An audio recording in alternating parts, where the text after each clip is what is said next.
Welcome to Shedunnit. I'm Caroline Crampton. Over the years that I've been making this podcast, I get asked one question more than any other. It's this: what should I read next? Now, I love answering it, especially because getting to introduce people who love Golden Age murder mysteries to new authors from that time they've never tried before is one of my favourite things ever. But I'm limited in what I can recommend by what I've had time to read. And recently it occurred to me that I have all these experts on the show all the time, and they often make recommendations in the course of our conversations. But since the show has been running for over 100 episodes now, they're not always the easiest to find. Hearing someone really knowledgeable talk about what they think you should read and why it means so much to them is really one of the best possible ways to discover new books. Wouldn't it be great if all of those expert suggestions were all in one handy place for you to listen to so you could stock up on great mysteries for the next few months? Well, here you go.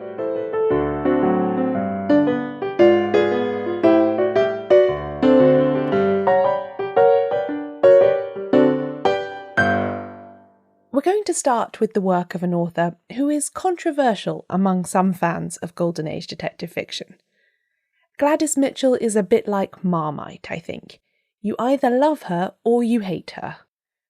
But for Lee Randall, my guest from the Great Gladys episode back in 2020, it's definitely the former. And there's really only one place you can start with Mitchell's work, Lee says. She is so funny. She just cracks me up. She's got a very caustic wit, and I really, really appreciate her wit. And I appreciate Mrs. Bradley's rather sarcastic view of the world and the fact that nothing surprises her. And I'm a big fan of the Mitfords, and there's a kind of writing from early in the 20th century that I know is not to everyone's taste, but it's very much to mine. It's almost very brittle. For example, in the beginning of Speedy Death, the characters burst into the scene and they start talking 9 to the dozen in that particularly now archaic style, and I am a sucker for that stuff. I love that. She came across Gladys Mitchell completely by chance when a package of reprinted novels landed on her desk at her newspaper job. So I took the books home. They were sort of random sampling. I can't even remember what the first 3 I read were.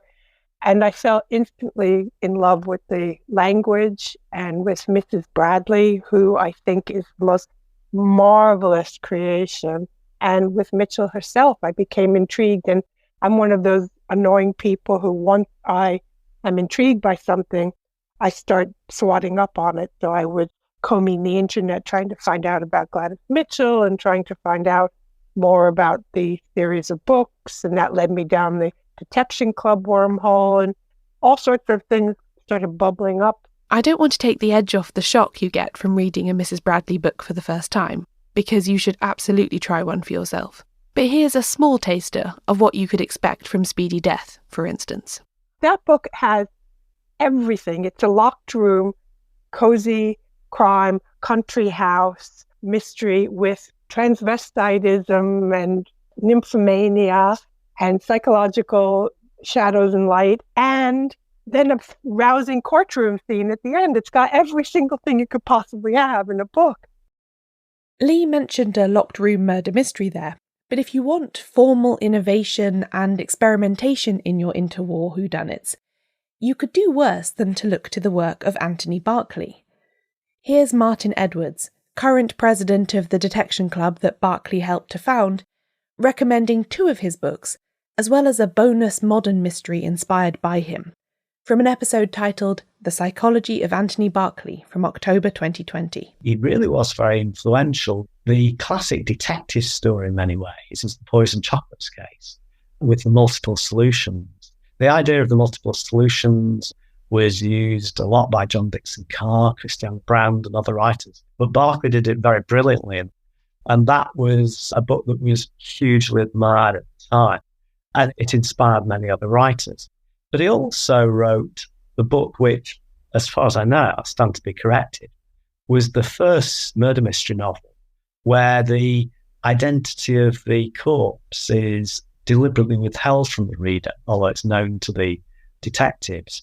And so it's an additional puzzle. The who was done in. That's a book called Murder in the Basement. And you see that idea used successfully, even in very recent times. Lucy Foley, Hunting Party, there's an element of that story. And it's not just a whodunit, but there's a mystery about who the victim was. So that was an innovation which he's not had much credit for, but I think it's also quite significant. Anthony Berkeley, I find, is a writer who comes up a lot when you're talking to other writers of crime fiction.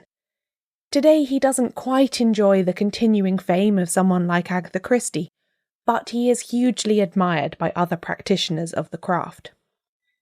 Another author that is pretty universally adored by the creators of detective fiction now and 100 years ago is, of course, Arthur Conan Doyle. But if you're like me, you have probably been so distracted by all the gorgeous new 1920s reprints that are coming out these days, and haven't actually read a Sherlock Holmes story in years. Allow Maureen Johnson, my guest for the Young Sleuths episode in 2021, to explain how Conan Doyle sparked her own love of mysteries, and convince you that it's time to return to 221B Baker Street. The first book I remember, full book I ever remember reading, was The Hound of the Baskervilles. I had a children's edition of it. And I was so entranced by the first image of the reflection in the teapot that that was it, for life. I was taken from that moment. And I got my hands on every mystery I could possibly get my hands on. And I always meant to write a mystery, and I didn't. I've written YA for years and years, and I didn't do it because I think I thought it was too good for me, or it was what I enjoyed the most, and so I didn't do it. It's very hard. I think sometimes maybe we avoid the thing that's too close to the thing that we love. Speaking of teapots and tea, detective fiction can be a wonderful thing to read if you're feeling a bit peckish. As we heard from Kate Young, all the way back on the 8th ever episode of Shedunnit, Dining with Death. A Pocket Full of Rye is a really good example of that. There's these extraordinary breakfast that is described, and then a really lovely afternoon tea, both of which are how the two characters who enjoy those meals, so the breakfast meal and then the afternoon tea, that's how they're murdered. There's poison slipped into tea and poison put into a pot of taxine from the yew berries in the trees outside that is put into the pot of marmalade. So it is a really grim and eerie look at food, which is supposed to be this warming, wholesome, comforting thing. I think particularly like lovely breakfasts at home and an afternoon tea service in your library are supposed to be it's sort of things that you could just eat and enjoy that happen every day, and suddenly are the result of somebody getting murdered. It is a really interesting thing. And the descriptions of those meals, because they keep returning to them and considering how that poison could possibly have been administered, it is really interesting to keep returning to that table and how it was set. Now, I know I said this was all about books, but while we're on the subject of Agatha Christie, there was a film suggestion from the archive we came across that I had to include. This is from queer studies scholar Dr. Benedict Morrison. And that's why, and I know that this is controversial, but that's why, for me, Albert Finney is the Poirot. I once heard his performance described as kabuki-like, and I think that's absolutely right. His performance is a bizarre kind of mashup of extreme gestures, of strange vocal inflections, of a very dodgy accent. But all of these things, actually, with enormous charisma and star quality, as Albert Finney, of course, brings, all of them are constantly reminding us that Poirot is not just a straightforward character, but rather Poirot is play. Poirot is instability. Poirot is enigma. Poirot is uncertainty. The moment when Finney pulls down his case and the kimono nightgown falls into his arms and he laughs and the camera pulls back and up and we're confronted with a moment of this near aerial shot of Poirot just laughing. It is one of the moments for which cinema was invented. I adore it. And it prepares us for the doubleness that Poirot eventually has to embrace, when he presents two possible solutions and then effectively asks stage manager Bianchi, as he's called in the film, to decide which of those two solutions he should now go and perform in his report. Poirot is an actor too in Murder on the Orient Express. And for me, all of that play with identity, all of that play with star status, all of that play with the instability, the uncertainty, and the non-essential nature of character, those things are all resolutely, wonderfully queer. And there'll be more on that after the break.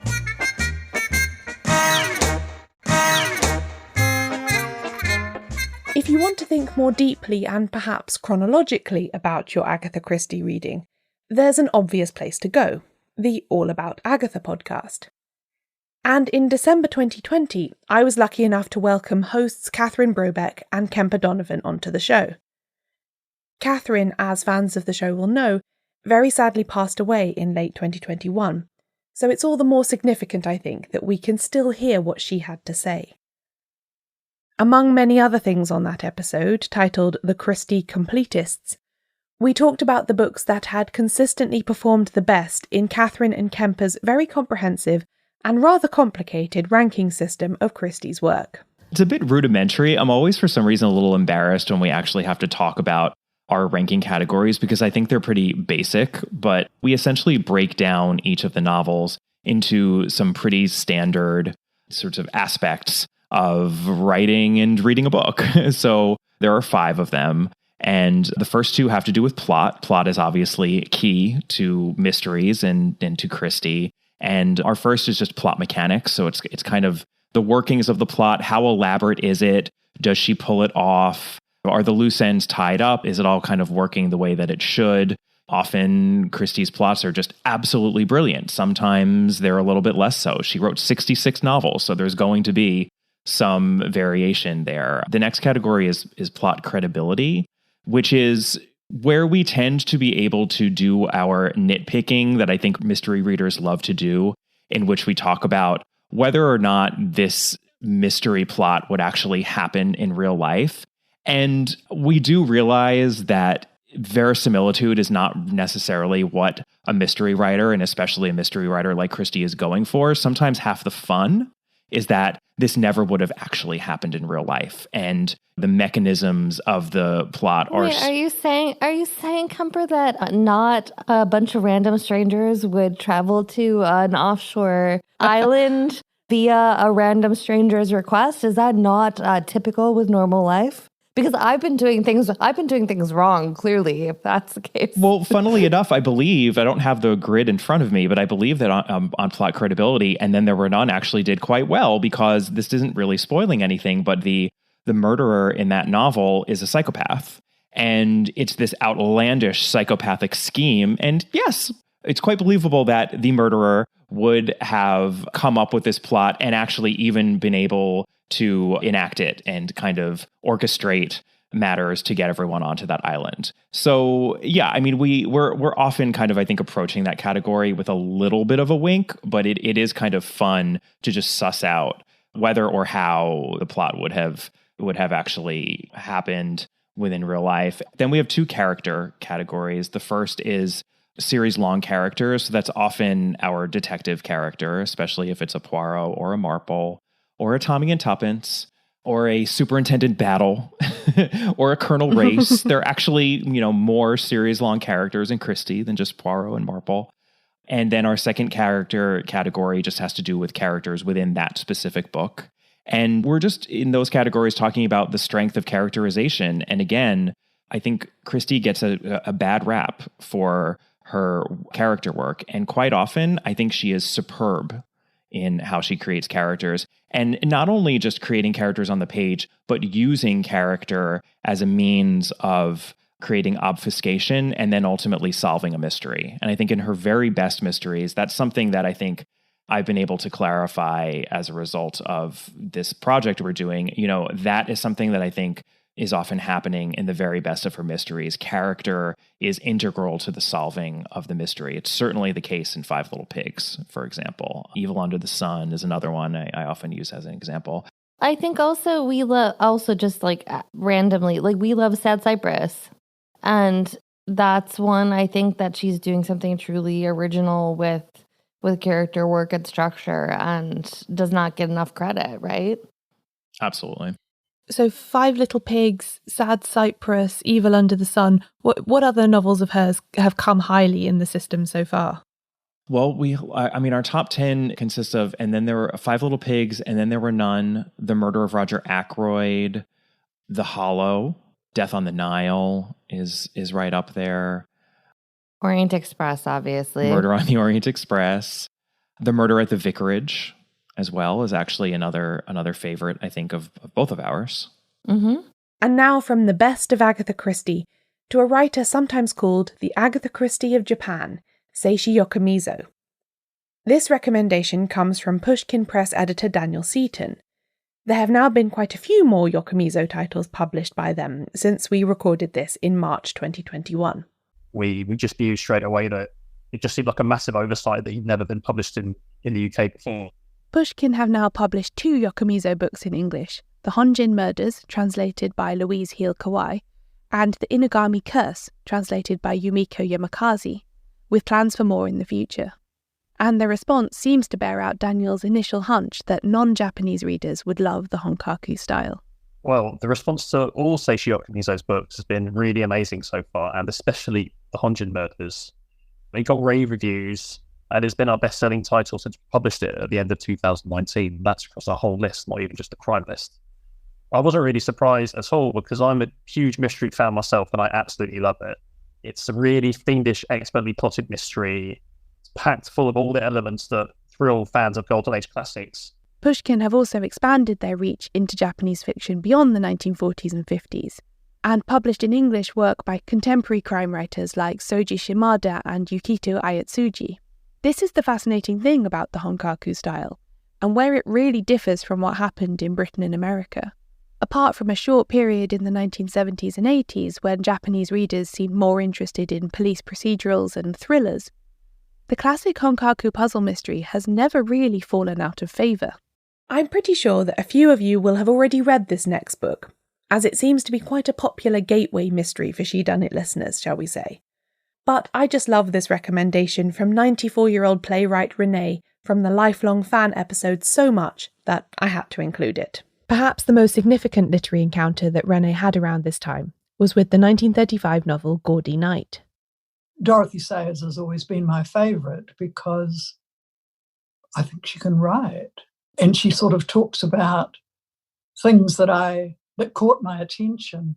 She talks about what a marriage should be, that a woman should be allowed to work and all this, follow her own career, those kinds of things, which I really, as a young girl, I was about 11 when I first read Gaudy Night, and really interested me for some reason, which I don't understand because I was quite young.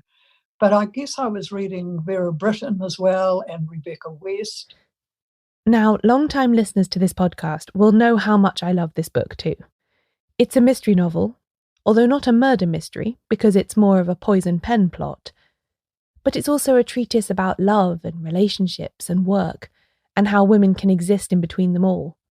When I was talking to Renee, we had so much in common when we spoke about how this book had shaped us, even though she's 91 and read the book quite soon after it came out, and I'm 32 and read it decades after Sayers had died. But we're both equally captivated by it, and returned to it again and again.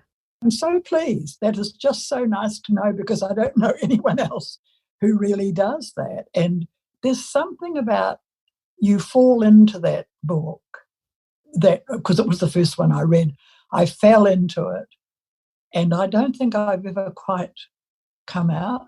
Gaudy Night and the other detective novels of this time that Renee devoured at the library offered her a glimpse of a completely alien world. Here she was, a girl not yet in her teens who was working full-time in a mill in New Zealand to help support her family. And on the pages of these whodunits were lives and places that were completely unrecognisable to her. I was like a little Gulliver looking in at these strange new worlds. I mean, there were places that had a butler and maids and all those sorts of things, which I had never entered my sort of little world.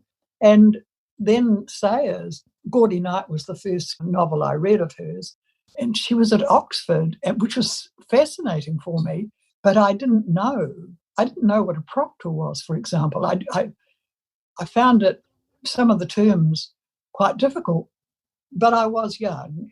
So I just read it mainly for the pleasure and the surprise of hearing adult people, actually talk about poetry or literature, and none of which I knew, but it was just another idea that could be a part of conversation.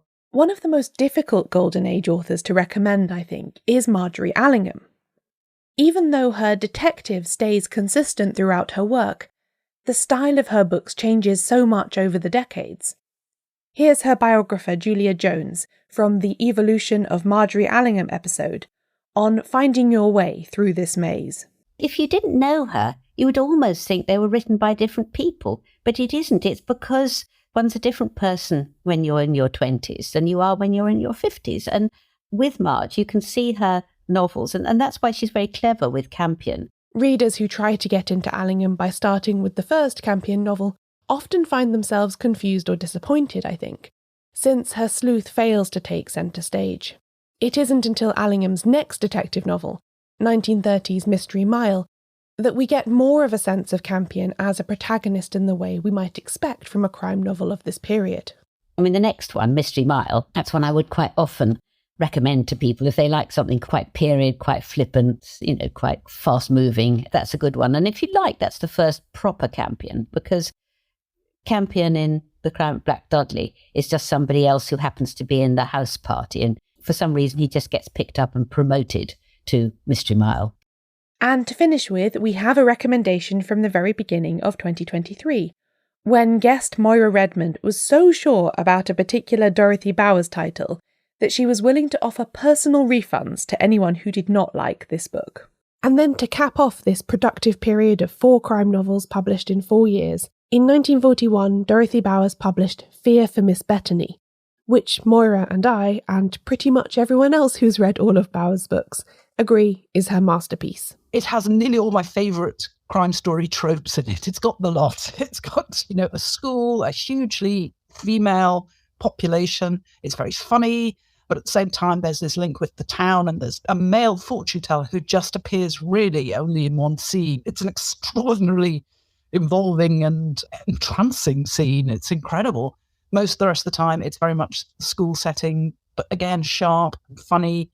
Miss Bettany is a great heroine. She's an older single lady, and she ends up at the school. She's the person whose father was in trade.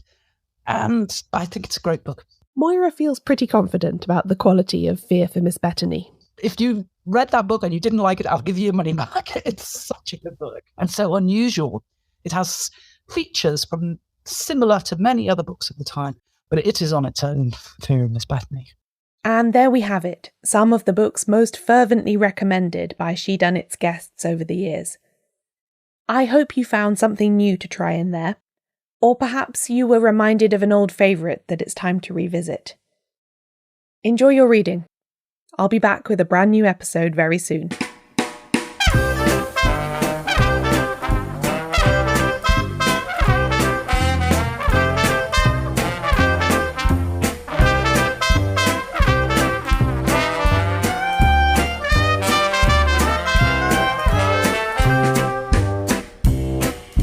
This episode of Shedunnit was hosted by me, Caroline Crampton.